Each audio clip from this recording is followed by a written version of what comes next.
Coach, you ready? Holy good. Yes. Shut this right out where you're right here. That's Coach.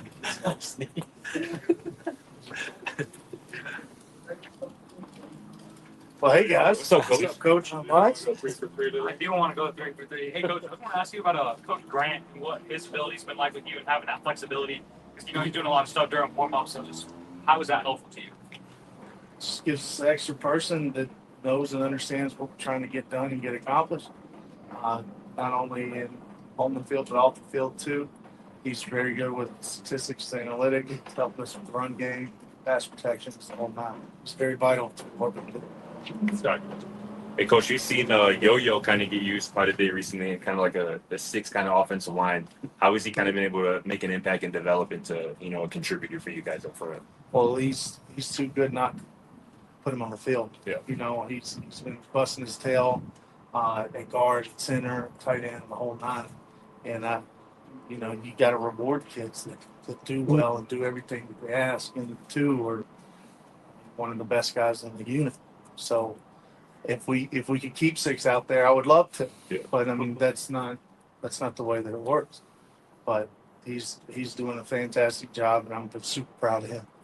Appreciate you. Coach, got two for you. First of all, we mentioned earlier the growth and the play level of this offensive line this season. What have you seen from their character as a unit? As far as on field, off field, It's just like the personalities in this room. What have they brought to the table as compared to last season? well, it just gels better, you know. And that was part of the recruiting process with me and Dre and George and Grant.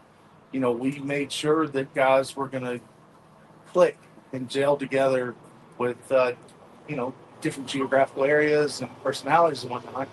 And you can't have a room full of hotheads and a room full of soft-spoken people. Like it doesn't work. So you got a good mix of, you know, the social guys and non-social guys, and everybody does their part in their job, and it clicks very well.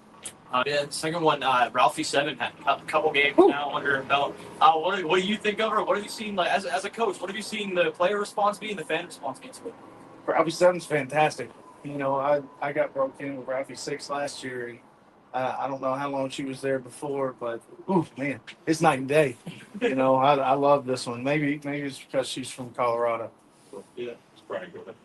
Coach, you've been here the last couple of years, and I've seen the struggles with the offensive line. Mm-hmm. When you hear Coach Pine yesterday say, offensive line is not a problem, you know, 5 games into the season, is there a sense of pride for you in that you guys are doing what you thought and hoped you would do? Yeah, absolutely. But that's also why he hired me. That's why I hired Dre. That's why I hired George. You know, because he knew what we wanted, what we brought to the table, and we try to hit things in different manners and different ways than other people have.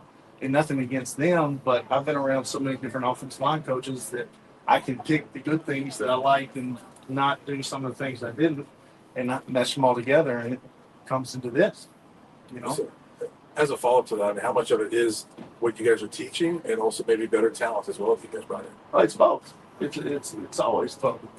But that goes back to the gelling in the room too, with the different characteristics of the guys and the demeanors. Like you can't have a bunch of hotheads and a bunch of convicts. Like you got to have a good blend and a good mix. That's why when we go through the recruiting process, we answer those questions. You got to make sure that they check the boxes, and you got to have too much of those not to answer that. Go ahead. Coach, when this formula first started of having 3 O-line coaches in the room, no doubt Coach Prime has made you the tip of the spear, but there was a lot of chatter out there that how's this going to work, who's in charge. Mm-hmm. And now you look at the results, each week you're in the top 10 as offensive line play. Was there some personal or professional satisfaction in, like I told you so, that we can pull this off? Not really, because I don't get down like that. But I do take pride in it, and it was important to me whenever I finally did get this opportunity to take it and run and not look back. Just like with guys that get on the field, like they finally get their opportunity, you take it, you keep it. Like that's the way you got to handle it and have that mentality about it. And we try to instill that into the guys. And once they see us do that on the same page and keep egos out of it, the proof's in the pudding. And follow up that, where are you from? Mississippi. No further questions. Coach, just curious what you're obviously going back to TCU this week for the first time since 2023. Just kind of what you remember from that season opening win a couple years ago and how it kind of changed everything. I'm sure you guys always believed you're going to win that game, but inside the program, but what it did afterwards as well. Well, it put everybody on notice that we were here and we were here for a reason, and we weren't just here for clicks and show and all that. Like, we're about our business. And I'm glad we're going back there, get another opportunity and playing down there. And two, most of our staff and most of our players are from the South too, so it's like a homecoming, And then we love playing at sea level because the celebration it's a huge advantage for us. Jake, go ahead. Coach, just a lot of talk about leadership from Coach Prime this year. Just what have you seen from your group and Jordan in particular, trying to lead this team, lead the group at least too? Well, it's by example. It's by play on the field. You can't beat the talk. You have to do the action too. Like, yeah, there's time for jumping in and voicing an opinion, but if you go to work and do what you're supposed to do, everybody else falls in suit too. But at the same time, you can't have bad habits and good play. Like, you have to have both. And I think they've done a pretty good job of exempling that. All right. I want to ask you a two-part question about the guys behind the main guys we're seeing. You got some older veterans that are part of the depth. You guys are maybe in their last year, they're not playing a whole lot. How are those guys coming along and handling maybe not getting the playing time they want? They're being great teammates. And then two, like during practice with Cooper and Mackey, we're training these guys. Even Andre Roy, like, he's even had playing time. We're training these guys like they're playing. And I don't think you can handle it any other way because it's football. Like, you're always one play away from something. And you always have to have an answer, and you always have to have something up your sleeve for it. And they're doing a great job. Sorry, second part of that is just the young guys. How are they coming along? Chauncey and Cardi, guys like that? Good. Chauncey, he's getting a lot more reps now. Cardi, we had a private talk with him, but he stepped his stuff up even today. Like, we got done with our first team period and got to group teach, and Coach Prime came to the offense line and specifically gave him nuts. Because that's just saying that he's taking accountability for his actions and doing what he needs to do, and he's becoming more than just a freshman. It's that part of the year. 6 games in, we're going into the 6th game. You start to see guys start to turn. The other night, you guys kind of got away from the run game, middle of the game a little bit, but when you were running the football to the backs, you guys were really effective. Is there something you can build on? Feels like that may have been a big step forward for you. Absolutely. And then from our first interviews, whenever I got hired, like, that was one thing that we wanted to be strong in is the run game. And it's offensive line. You got to take pride in running the football. And, it wouldn't hurt my feelings if we ran it every play. But, you can't always do that, right? Yeah. But, I think we're doing a heck of a job. And as you see throughout the games, like, BYU's the first one where we really put it all together as a five, as a group. The other thing I was going to ask about is right tackle. You just mentioned you had Andre in there after having Larry, and now you're back to Larry. What didn't you see at first, and why did you go back to Larry? Well, sometimes you just got to light fires under guys. Sure.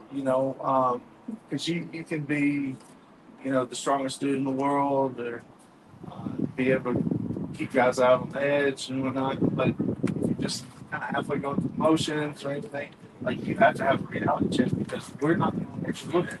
Especially if they want to go to the next level. Like, we can't set them up for them because that would be bad on us. And that's just our way of doing it. And also rewarding Roy for kicking tail in practice, and doing what he needs to do. Because at the end of the day, the best five are going to get on the field. Have you seen what you needed to see from Larry since you got back in that? Yeah. But every week's different. Every week's different. You wake up one day and, your head might hurt, your stomach might hurt, or whatever. And you got to push through. And if you don't, guess what? Somebody else is there to take your job. Thanks, Coach. Thank you, guys. I appreciate you, Coach. Silk.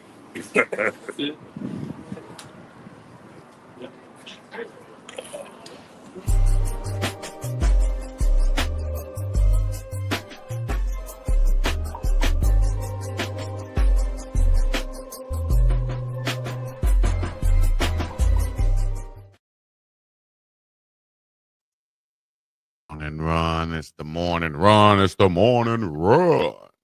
Uncle Neely, Big Dog, Chico, Dukes, the Scoop, live and in effect. Uncle Neely's boots on the ground right there in Boulder, Colorado. Dukes in Atlanta. And of course, I'm out here in the middle of the ocean, 7 a.m. Hawaii time, checking in, holding things down from the far west coast. Shout out to the big O-line, Big Zarian McGill, Xavier Hill, and Coach Gunnar White, all three native Mississippians. And hey, Dukes, got a lot of guys from the South on this Colorado football team. Before we go into our guest for today, any thoughts on hearing those big old linemen speak along with the coach? Also, make sure you hit that unmute button for your dog. Yo. Yep, can you hear me? Yep. Man, you know how it is, like you at your grandma's house for the summer and all your cousins there and everybody trouble, but you know you ain't did nothing. Yeah. So the offensive lines, that's how they sound like, hey, everybody in trouble. But hey, we did our part. Hey, my bed got made up. Like, hey, Right. y'all, you know, that's kind of how it felt like. And not to say they did that on purpose, but that's just kind of how it is right now. You know, everybody has something to say about every particular group on the defense. There's something to be desired from pretty much every position group on the team. Outside of the specialists, I think the offensive line have accounted for themselves well. And even Coach Prime yesterday in the press conference saying that it's like, you know, teacher get mad, walk in the classroom.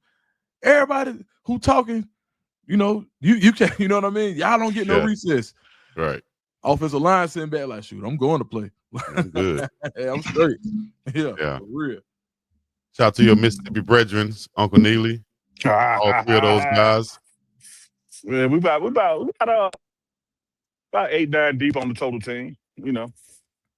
Yeah, y'all deep. If Fat Joe was explaining, he'd be like, hey, we got 100 Mississippians on the team, son. 100. No, Fat Joe gonna always put something on there. Shout out to Fat Joe.